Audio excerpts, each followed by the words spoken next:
I outlined everything. And what I learned from that was he took something that was devastating and he turned his mind into something that was positive. And he put that together. I never forgot that moment. I thinking, wow, he could do this. And I have to feel this way personally about the politics of what's going on now. Um, Certainly, no one worked harder or was more enamored with what I really believe God gave us with President Trump. He gave us a reprieve for 4 years to keep us from going over the cliff, and we were heading over the cliff because I truly believe that our country is blessed by how we are a blessing to Israel, a blessing to the Jewish people. And it was very amazing to me, as it was to, I think, many of you, and certainly to so many people, to see what Trump did. And then to have the rug pulled out from under me, anyway, and perhaps you. Today I went out and I had put a special flagpole up out at the road into our ranch, and I was flying a Trump flag up there. And I finally made the decision. I went and I took the flag down, and I flew an American flag. I also flew one of these that has a blue stripe in it for honoring the police, the fire department, because they were instrumental in fighting the big fire that nearly took our ranch away from us. But but God was there, and thank God that the firemen were there. So it's kind of a start of healing for me. And then Psalm 35. The reason that came up was in my notes in my Bible today. It said that in 1774, at the on the 7th of September, the Continental Congress was meeting. They'd met the day before, and somebody made a motion that they should open with prayer. And because these were really religious men, there was an argument that they didn't want to hear somebody from a different denomination praying. And they finally decided, let's bring in somebody who's not here. And they made a motion, and so they're going to open with prayer. So they brought in this Episcopal priest, I guess he was, and so he prayed, and then the Psalter, which I guess is the reading for the day that comes up for that day, was Psalm 35. And the British soldiers were on their way to the United States, the strongest army in the world. And in fact, they were starting to rebel against the king. And so when you read Psalm 35, it is the start of our nation in very many ways, and it was so appropriate. And when John Adams wrote about that moment, basically he said, "I don't think this was a coincidence. I think that psalm was there for that day, for that purpose." And as I read it again today, I felt the same way. This is crying out to the Lord for what seemed to be an extremely bad time for Israel, and how we should do this. And so my point of all of this, and then I'll get on to the other thing, is that God has an eternal plan, and he's working it out, and he's been working it out through history. And he doesn't always do what I want. I don't know why he doesn't pay attention to my prayers when I snap my fingers, and because I got it all figured out. And I've had so many people say to me, "I've never prayed so hard in my life." Well, good. It's a good exercise. Practice makes perfect. And we ought to understand that God's got a bigger plan than you and I could ever come up with. And so we need to continue to pray for the peace of Jerusalem. Certainly, God's word tells us that. Pray for our leaders. That's it's if I go by my normal reasoning, I'd say, "Oh man, I can't do that now." I am supposed to, but I'm supposed to understand God has a plan, and I can rest in that.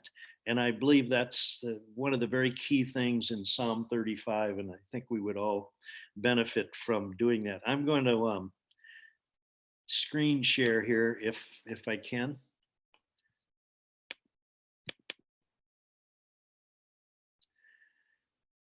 Can you see that on the screen? Okay. All right. Look, normally I'm known as a slow talker. This woman that I've been married to for 56 years knows I'm a slow talker, so she's always ending my sentences for me. In order to in order to get through much of this this evening, I'm going to have to be a fast talker, and so please forgive me for racing through something that doesn't sound like it's really necessarily has a spiritual or a godly principle to it, but it does. And I want to get to that. And this is a story about Lyndon Johnson. But in order to really understand him, we have to go back a couple of generations. And this picture, by the way, that's the house that he was born in. And this picture must have been made around maybe 1890, something like that. This tall man right in the middle, this is his grandfather, Sam Ely Johnson. And Sam was in the Civil War.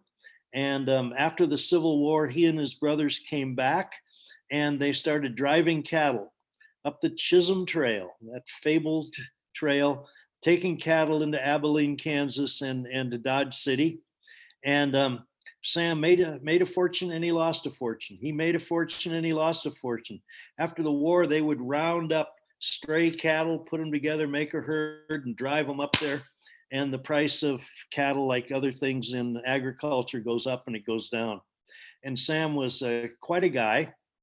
And then next to him is this little girl. And this is his daughter, Jessie.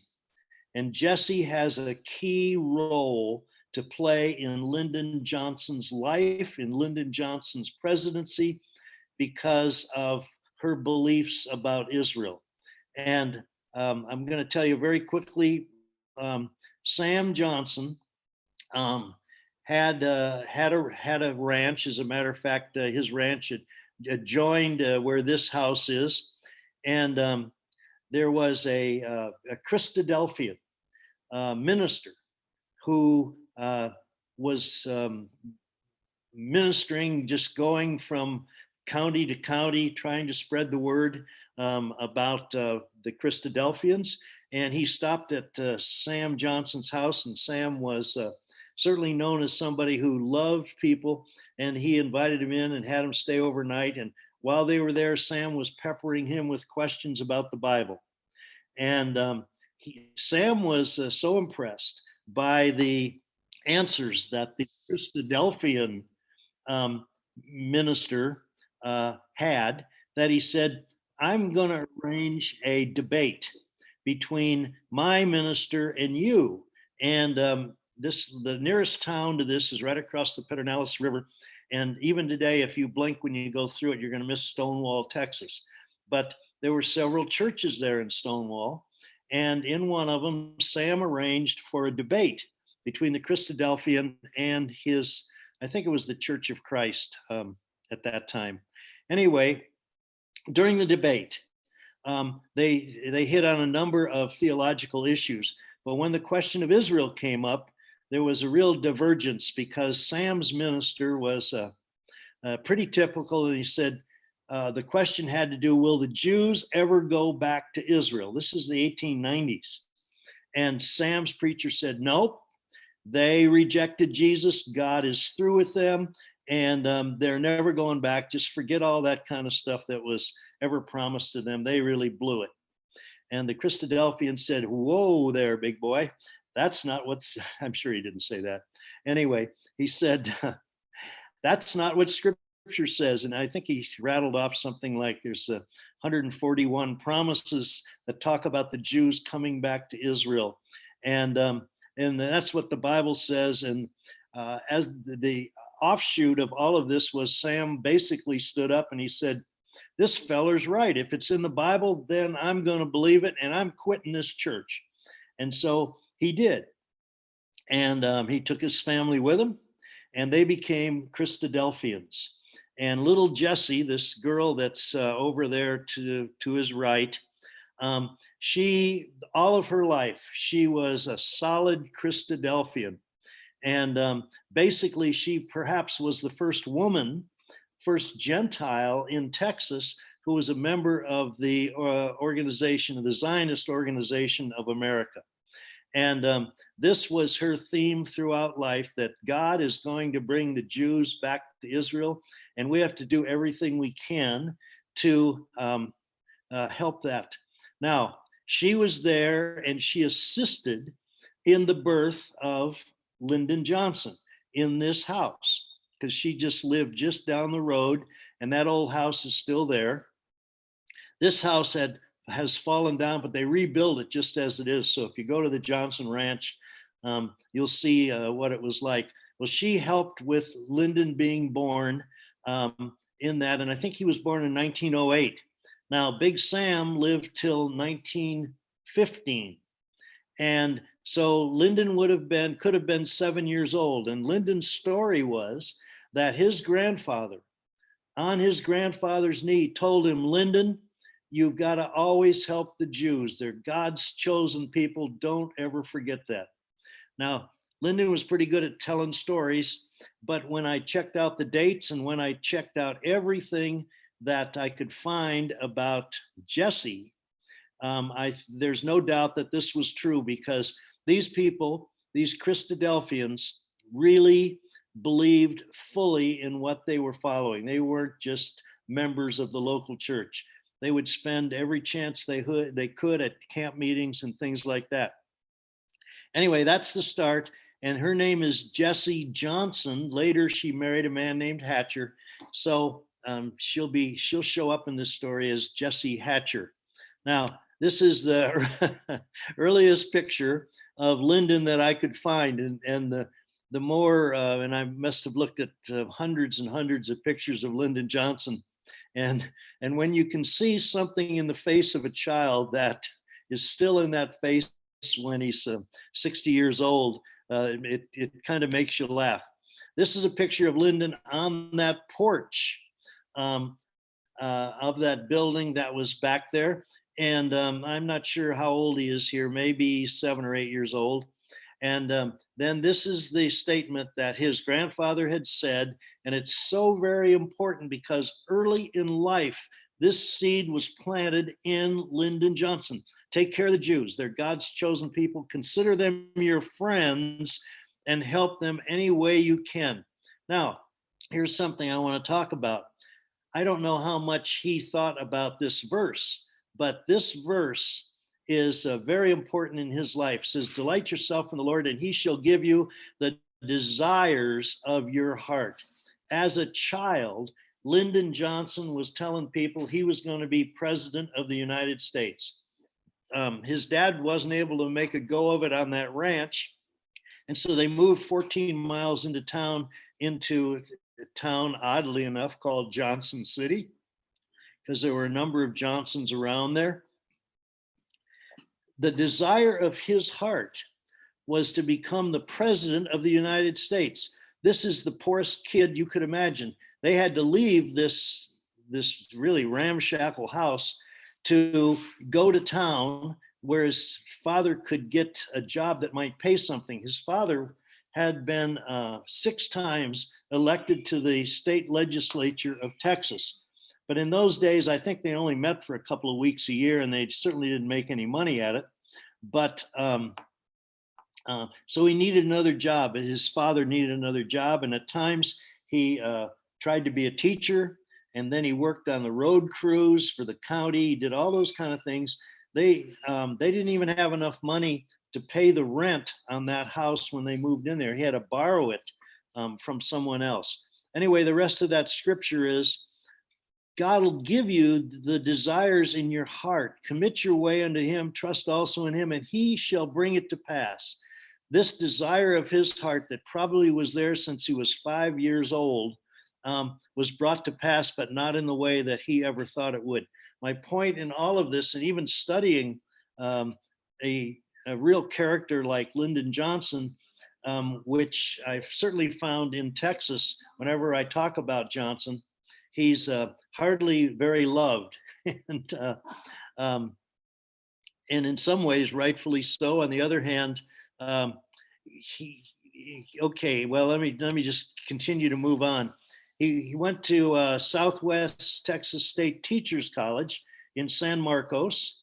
After leaving, he graduated from high school, and then went to California and had odd jobs and things like that, and kind of came home with his tail between his legs, and then had to borrow $75 in order to enroll at Southwest Texas. And had a variety of jobs just to keep himself in school there, did everything from janitorial work to being a secretary for the president. And then by his junior year, he didn't have enough money to go back to school. So he was hired as a 5th grade, 6th grade, and 7th grade teacher in Cotulla, Texas. And these were Spanish kids for the most part. They were certainly the poorest of the poor in Texas. And even though he certainly came from a poor background, this affected him greatly. And later on, he did a lot of things for education when he became president. And it wasn't just something liberal to do. This was something that really was in his heart. And that year he spent down there teaching really impacted him a lot. This is a picture of him after he finished college. He went back to San Marcos, and then for a short period of time, he was teaching at 2 different high schools. And this he learned this from his mother. He learned about debate.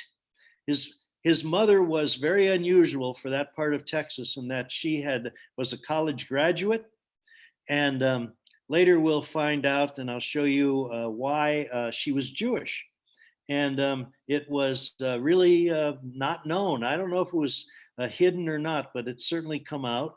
So she went to college, and she would teach debate classes in her home, and then at the school she'd do all these kind of things. And she was really kind of out of her element because she had come from a really a well-to-do family, and now they were living kind of in poverty. But I got a kick out of Lyndon's debate team here, and he was 25 years old, just out of college, and that was his team. Now, I'm going to switch to another guy because this shows you that Lyndon had paid attention to his grandfather, and in fact, he had many Jewish acquaintances throughout his life, and many people on his staff.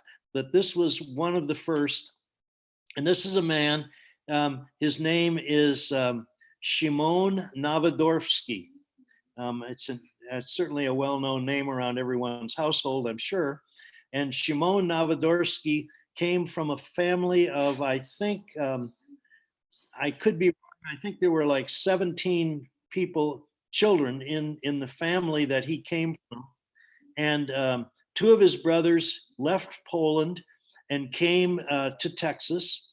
And Shimon shows up about 1915 in Galveston, got off the ship, had about $2 in his pocket, and had to find his brother. And his brothers had moved to Ennis, Texas, near Dallas. And they went in the junk business. And you can see what it says on the wall when they started this business. We buy junk, metals of all kinds, bottles, bones, rubber, rags, hides, fur, rope. They would buy, if they'd buy something for 2 cents and could sell it for a nickel, they were making their way. And that's kind of how a lot of Jewish peddlers started.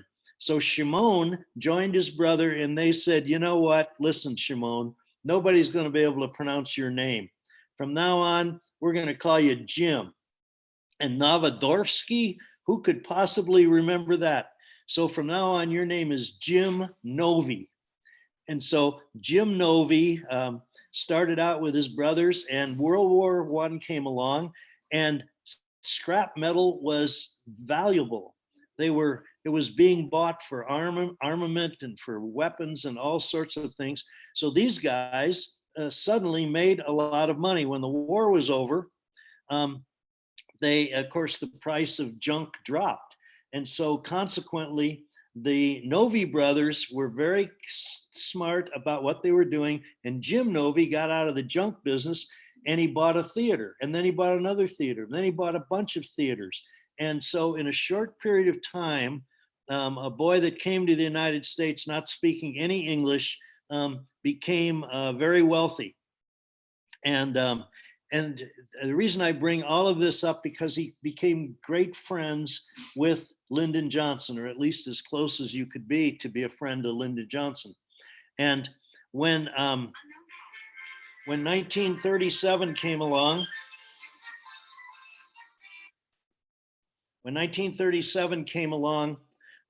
Lyndon had left school teaching and he'd become the congressional secretary to the scion of the King Ranch, and his name was Kleberg. And the King Ranch, as you probably know, was over 1 million acres. It was the largest ranch in the world, and Kleberg was the heir to that. And because he didn't want anybody else to be a congressman, he continued to run. He ran for Congress, and Lyndon left his high school job to help get him elected. And so he hired this big, tall, gangly guy named Lyndon Johnson to be his secretary and to come to Washington. And Lyndon wanted to find out how Congress worked because he knew this could be his route to the presidency. And so Kleberg was more into, he'd been a cowboy and now he was more into polo and things like that and golf. And he wasn't so interested in being a congressman. So Lyndon became the congressman. He'd call up and he'd pretend he's the congressman. He'd write letters. But all the letters he wrote he was always thinking about, I can make contacts this way and I can move up. So in 1937, the congressman for Lyndon's area, which was out there west of Austin, he died. Lyndon had already left Kleberg and had been appointed by the president, although I'm not sure the president even really knew who he was, as the head of the not the NRA, the works program. I know my uncles were in this, where they during the Depression, there wasn't much work, and so they set up government programs, and these guys went to camps, National Youth Organization, something like that. I'm drawing a blank on it. Anyway, Lyndon got the job as being over Texas for this. And because he now is expanding his reach, it was not only that he knew people in his congressional district, now he was getting to know people all over the state. And he was very good at doing this, and he was very good at giving out favors. And so when the congressman in that area died, immediately Lyndon jumped in and was decided that he was going to run for Congress. And this is a little house. If you go to Johnson City, you can visit the house that he actually grew up in, not necessarily the one he was born in. That's out on the ranch. But this is where he announced for Congress. And I love this first day when he announced for it. His mother was there, and Lady Bird was there because he'd gotten married in 1934. And basically, they were living on practically nothing, being a secretary to the congressman. And so Lyndon leaped in, and he thought this was his time to do it. And you can see the old Texans there that he's meeting with on the front porch of his home. And this is when Jim Novi, who Lyndon had become friends with, Jim started raising money for Lyndon Johnson. And of course, this is one way that you could become very friendly with Jim. I'm going to, or with Lyndon, I'm going to leap way ahead to right after when President Kennedy was killed, and Lyndon made his first public appearance outside of official duties. And this is his friend Jim Novy. Now they've been acquaintances now for 30 years. And the first non-official thing that Lyndon did after the death of Kennedy was to go to the synagogue in Austin of Jim Novy's and to dedicate it. It was a brand new building. And Jim Novy is telling stories about Lyndon, many of the stories that shouldn't have been told, because they had worked together in saving Jews out of Israel. This is, out of Europe. And Lyndon, when he was heading up the national youth camps, Lyndon was helping sneak in not survivors, this was before the war started, Jews, to get them out of Europe. And I'm sorry I'm jumping around like this, but it reminds me of how this really worked. In 1938, Lyndon got a phone call from Jim Novy. By this time, Lyndon had become a congressman.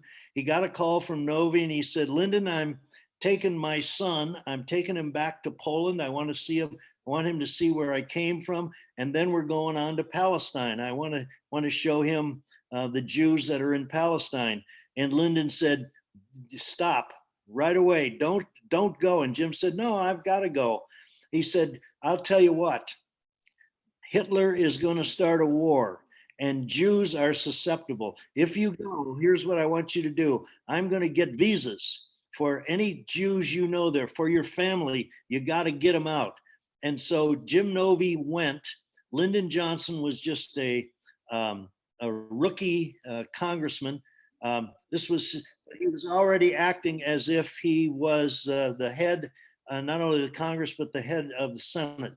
And so he immediately started calling Poland, talked to our embassy there, and he had them make up visas with no names on them. He said, a friend of mine is coming, he's going to pick them up, and then we're going to fill in the names, and we got to get these people out of there because the Nazis are going to come in and kill them. Now, how did he know this? This was 1938. And for this, I have to thank Ann Stacy. And I don't know if this shows up or not, but this is a book Ann got for me, and it's called Nazism: An Assault on Civilization. This is a book written in 1934. Lyndon read it when he was a secretary. He believed it so fully that when he met Lady Bird, he met her one evening at somebody's office, and he had a date that night, so he couldn't get out of it. But he said, could I meet you for breakfast? When he met Lady Bird, the next morning for breakfast, as his wont was to do, he talked and talked and talked and talked. And then he said, can you take a ride with me? For the next day till that evening, they rode around and he talked and talked and talked and talked. The next day, he met her again and he gave her this book on Nazism. And he said, you got to read this because this is what's going to happen. And the reason I thank Ann Stacy for this is in the book that I wrote about Lyndon Johnson, it mentions this book, and she found this book when I was out there, and I've been enamored by it. I've been enamored by Ann Stacy since I met her the first time. And it's really a blessing to have it. And it's kind of a link to Lyndon Johnson. So I've been reading it. I'm reading the same thing he was reading in 1934. And these people knew what they were talking about. So the reason I tell you all of this is that at that time, he stopped Jim Novy from going on to Palestine. And he said, you just got to get in there. And Jim Novy got at least 42 Jews out of Poland before Hitler came in there. And then because they caught the bug, Lyndon and Jim Novy started raising money. And especially during the war, they would raise money for bonds, for war bonds for the United States. And then they'd get rid of everybody that was in the press, tell them to get out of the house. And then they'd start raising money for the Jews that were fighting in Palestine. And then they started another thing that they called Operation Texas. And they had these wooden cases that they were shipping.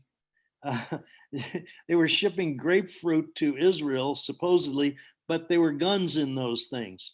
Now, all of this stuff, this is what Jim Novy is telling at this dinner. And you can see Lady Bird, she's laughing, but she's saying, oh my gosh, you shouldn't be saying these kind of things. And she said that night of this picture, many Jews came up to her and grabbed her by the sleeve and they said, your husband, I would be dead today if it wasn't for him. And it's much of this was, of course, illegal at the time. If FDR knew he was doing these kind of things, it would have ended his career because FDR kind of adopted him. He was his little boy.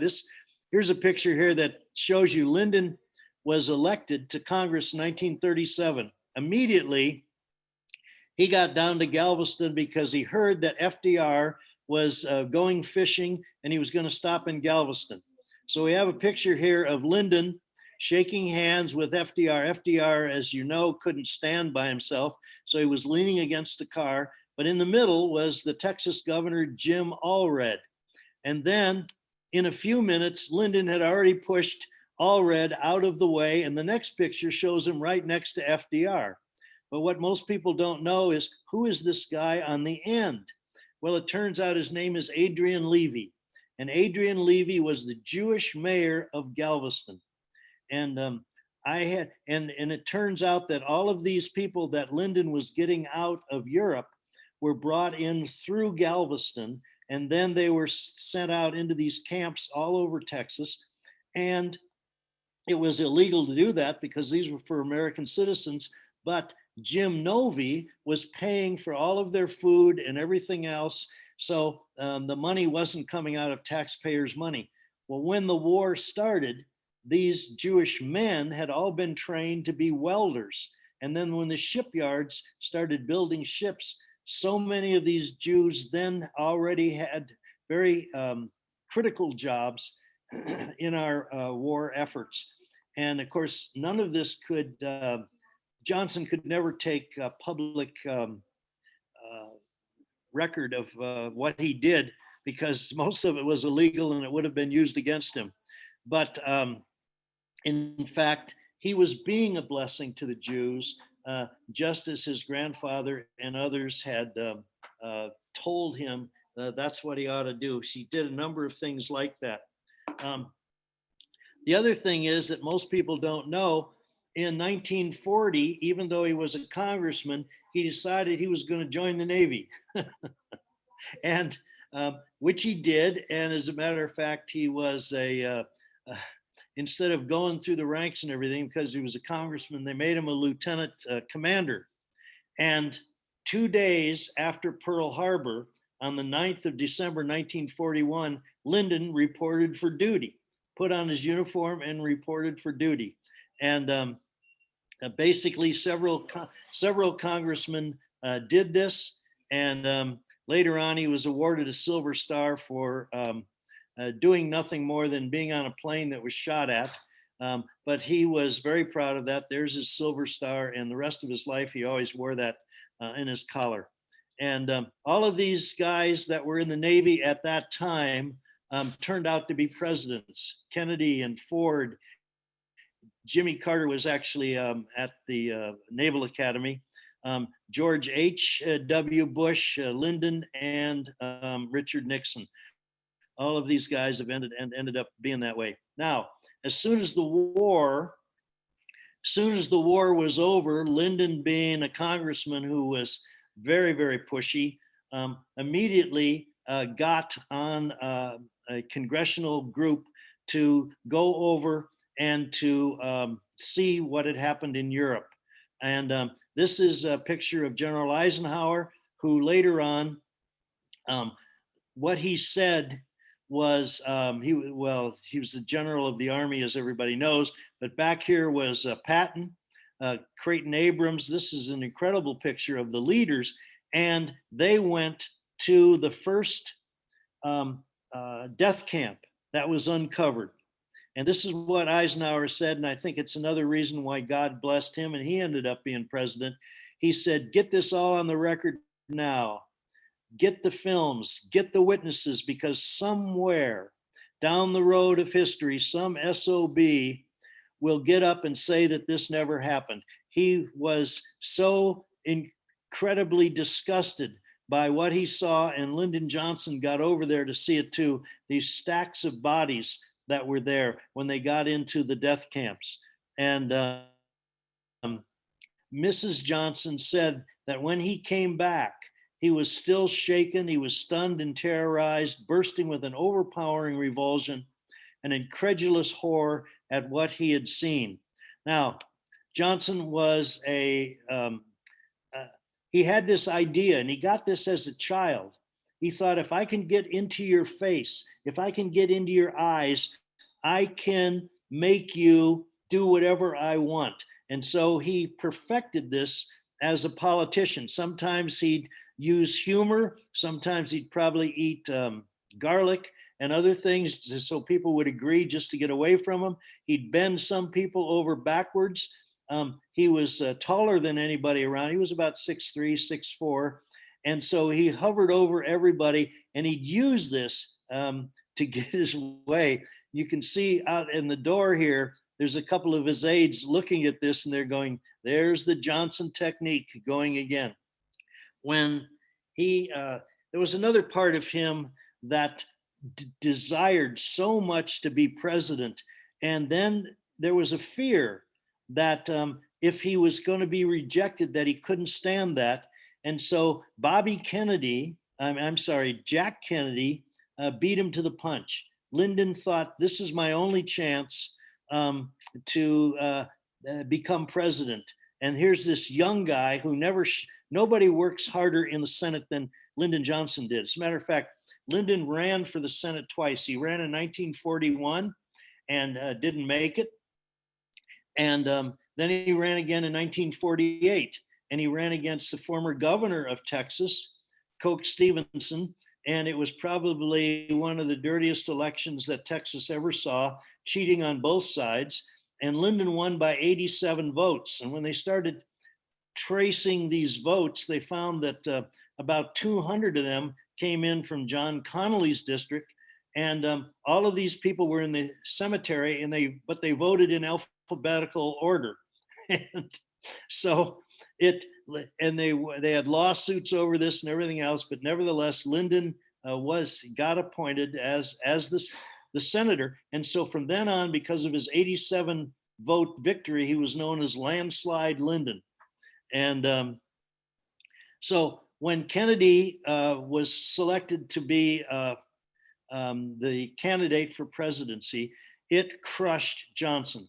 Because he thought he had a chance, and Kennedy was so much more handsome, and Kennedy had wrapped it all up before they even got in there. And then, strangely enough, the offer to become vice president was offered to Johnson. Now, some people say that Kennedy really it wasn't a real offer. They just wanted to see him react to it, and then they could move on to somebody else. But he really couldn't figure out what to do, because one of his mentors was Cactus Jack from Uvalde, Texas. And Jack had been selected to be the vice president by FDR. And after 2 terms, he was asked, how is it being vice president? And he said, it's not worth a bucket of warm spit. And it wasn't the word spit that he used, but it was close enough that they could print it. And that kind of was what it was like being vice president. There was nothing to it. Yet Johnson thought, I'm just one heartbeat away, and Kennedy's definitely going to have this for 8 years, and I'll be a lot older. He always thought that he was going to die young. And it's probably why he was so impatient with people, and he wanted things and he wanted them done now. He thought that his father, his grandfather, and others, that whole line of Johnson men had all died young, and that he was destined to die young. And so he had to get everything that he possibly could. And so he did accept to be the vice president, but it changed everything in his life because he was the head of the Senate. And they say in historical terms, there's never been anybody who ran the Senate like Johnson did. Anything, and he'd work with any president, whoever it was. If he wanted it to go through, it would go through. If he didn't want it to go through, it didn't matter who the president was, it wasn't going to happen. Johnson had more power than probably the president did in Washington. And when he took the job as vice president, suddenly all of this was taken away from him. He was no longer feared. He didn't have that kind of power. He was, as far as I can tell, he was loyal to Kennedy. Kennedy was pretty loyal to him, but it was Bobby Kennedy who hated Lyndon with every fiber of his being. And the whole team around Kennedy, they thought Lyndon was a big joke because no longer did he have any power.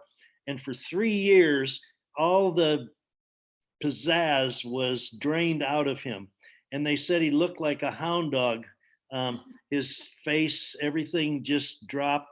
He was quiet when usually he was so boisterous and noisy. And then came this trip to Texas. He didn't want to go to Texas with Kennedy, and Kennedy kept pushing him to set up a tour to Texas because Kennedy needed to raise money in Texas for his upcoming campaign. And he also needed Lyndon to do that for him. And Lyndon had realized that he'd really lost his power in Texas. Kennedy kept after him, and finally he said, okay, do it. But then Johnson was never allowed near Kennedy. He was never allowed on the same plane, which today that only makes sense that you don't want the president and the vice president on the same plane. But what had to happen was Lyndon had to go ahead of Kennedy. He had to go to San Antonio, and then he had to wait there. And then when the Air Force One would come in, he'd have to stand at the bottom of the steps and he'd go, welcome to my state, Mr. President, welcome to Texas, and do all that stuff. And then he'd have to race to the next city. That evening they went to Fort Worth. He had to again get to another airport, stand there and pretend that he owned Texas and he was welcoming the president to Texas, when in fact, there was so much going on behind the scenes where Lyndon had no power whatsoever. And the senator from Texas, who is named, I'll think of it in a minute. Anyway, he wouldn't ride with Lyndon. And Lyndon wanted to be with the president. Well, they wouldn't let him in that car. And then Yarborough, Senator Yarborough wouldn't ride with Lyndon. And he just blew Lyndon off because he didn't want to be anywhere near him. He was toxic. And so he got in his own car. Well, this got in the papers. And in the morning, Kennedy got Yarborough up in his room in Fort Worth and chewed him out and said, you're going to ride with Lyndon whether you like it or not. We can't have this kind of division in the party. And so this is a picture in the morning. It was raining, and Johnson was the only one that showed up with a hat. And then when he realized Kennedy didn't have a hat on, didn't have a coat on, any of that stuff, he took off his hat. And then in the next picture, you see he got rid of it somewhere because he wanted to make sure he was seen being very close to Kennedy. This was in Fort Worth, and this was when Mrs. Kennedy came down late to a breakfast, and the whole place just went wild when she came in. And by this time, Lyndon heard the rumors that he was going to be dropped from being vice president, that he wasn't going to be carried by the Kennedys. Now he had no more power. As a matter of fact, John Connally, who used to be his protege, was now the governor of Texas. And you can see Connally then was riding with Kennedy that day. Now, this had to be the lowest point, the worst point in Johnson's life, because as this caravan went through Dallas, people were on the street and they were screaming for Jack and for Jackie, and Johnson's car was a couple back in the row, and that was a Secret Service car right behind them. And so by the time Kennedy passed, everybody was abandoning the sidewalk and running after Kennedy, and it was silent where Johnson was, and he was getting smaller and smaller in that car. There was nobody to wave to, nobody paid any attention to him, and he knew in his heart his life was over. He was never going to be president. It was all over. He wasn't going to even be vice president the next time. And then, of course, the shots rang out, and it changed everything. And in the Secret Service man named Rufus Youngblood was the one who was to guard the vice president. And as soon as the shots happened, he leaped over the seats and he pinned Johnson to the floor, face down on the floor, and then they were racing. They didn't know where they were going, but they were going to Parkland Hospital. And by the time they got there, they rushed the president and Lady Bird, who was with him, into the hospital. Now, this is the point where people marvel at what happened. Here was Johnson, who had no idea how badly the president was injured or what had happened. Nobody was talking to him. They just put him and Lady Bird in a room by themselves. Secret Servicemen were guarding him, but they didn't know what was going on. And then Malcolm Kilduff was an assistant spokesperson for President Kennedy.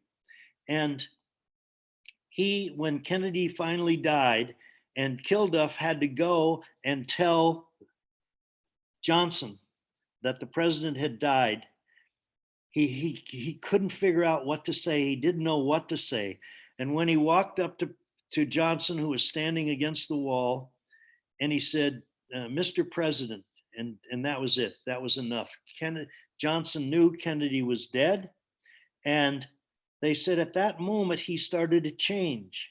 He started to stand straighter. He started to make decisions. You could see his brain was going. He was changing in a matter of moments, realizing that now he was the president. And so, of course, everybody's seen this picture, and it's a great story. I don't have time to tell it, of what Johnson was doing on that plane, arranging this whole photo. It wasn't like anything that he could have thought through before, but this is Jack Brooks, who was a longtime congressman from Texas. This is another congressman from Texas. Of course, this is Lady Bird, and this is Jackie. And he, from a guy that could be a real crude person, he treated Jackie so incredibly well and kind at that moment that for a long time, she really had become an ally of his. I don't have time to go through this, but it's interesting to break down this picture. But this little lady right here is the judge.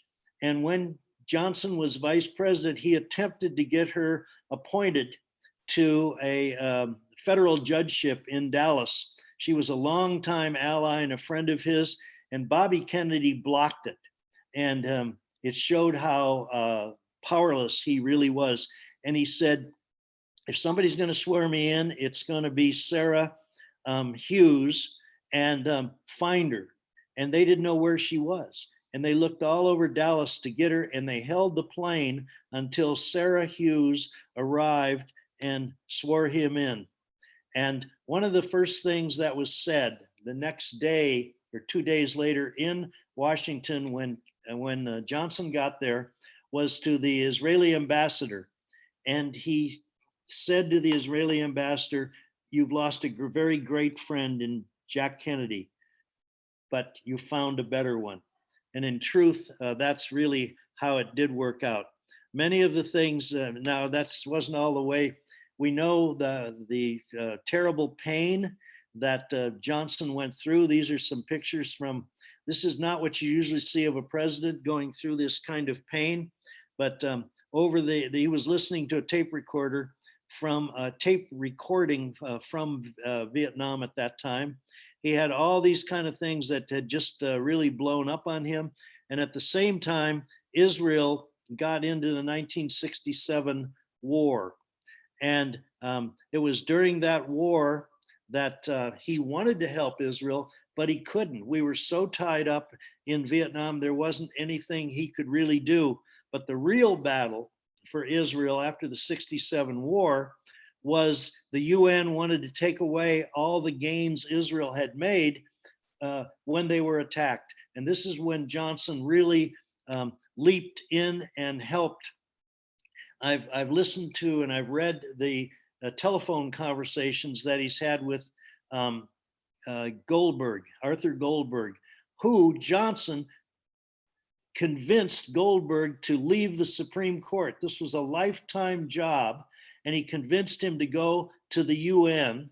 And it was in the UN that he made these phone calls with Goldberg, and he said, in his very Texas way, we're not going to go all limp tail on little Israel now. We're going to stand firm with him. And he had a lot of other things that he probably got off of listening to the ranchers in Texas. It was beautiful stuff he said. But the point was, this was a great jurist, a great wordsmith, and the changing of one word in UN Resolution 242, which is still in effect. It said this originally, it said, withdrawal of Israeli forces from the territories occupied in the recent conflict. Johnson and Goldberg worked on this for 6 months, and then they figured all they had to do was remove the article the, T-H-E or the, and they took that out, and now it says withdrawal of Israeli armed forces from territories, not the territories. It means all or some or partial or none occupied in the recent conflict. And it's so important that that's still in effect, because Israel, in what Johnson really did here, was he set the pattern in international law that it had to be done negotiating face to face. If Israel was going to give up some of these territories, it had to be done with a negotiating partner. And this is where the Palestinians have stopped showing up at the table to do anything like that. In 1968, a lot of things went wrong, and this was a very difficult time for Johnson. The Pueblo, the US Pueblo, was captured off of North Korea. He barely, the Tet Offensive in Vietnam, I remember that well.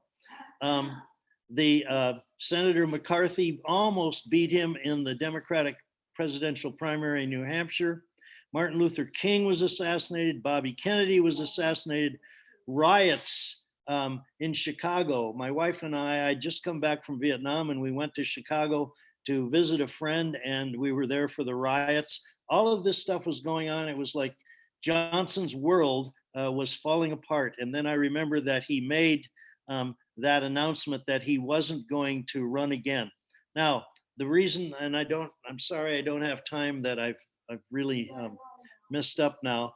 And but his aunt, and I have to say one thing about this. This woman hovered over him all of his life. About every time he'd come back to Texas, she would meet him and say, Lyndon, what did you do for the Jews? When he was a congressman, when he was a senator, and then when he was a president. And he would have her at the dinner table. If you go to the Johnson Ranch, you have to go in the dining room and you figure out where his Aunt Jessie would sit, and he'd have her there with heads of state who would come. And then he'd lean back and have that big smile and he'd say, Aunt Jessie, is there anything you want to ask the president of Germany? And immediately Jesse would ask the same question, what have you done for the Jews lately? And this woman hovered over him all of his life, from the day he was born, with that kind of belief system about the Jews, till the day he died. She was at his funeral. And you can go to that little graveyard. It's right across from that house he was born in. And Aunt Jessie was there, and it rained. She got pneumonia, and within a month, she died. Her life's mission was over. It was to keep him on the straight and narrow when it comes to Israel and the Jews. And well, I have another 2 hours of material on this, but we're going to cut it short. I'm sorry that. Anyway. It's okay. It's Yeah. okay. You want to do the unscreen share so we can just say goodbye? Yeah. Okay. The one thing I want to say is God can use anybody he wants. Lyndon Johnson was crude, rude, all those kind of things. He was also brilliant. And he's not the kind of person that I would have ever wanted to work for. But in fact, God used him. And our relationship with Israel increased incredibly by Lyndon Johnson. And sorry, I don't have time to go into all that.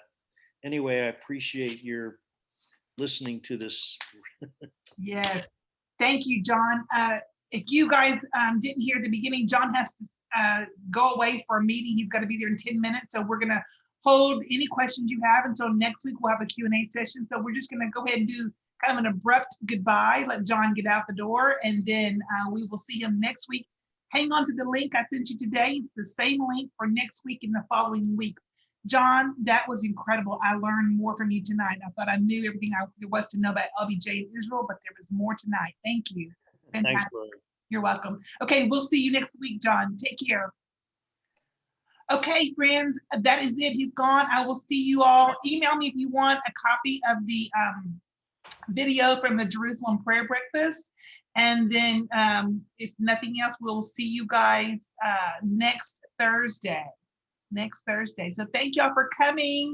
I appreciate it. Good to see y'all. Take care.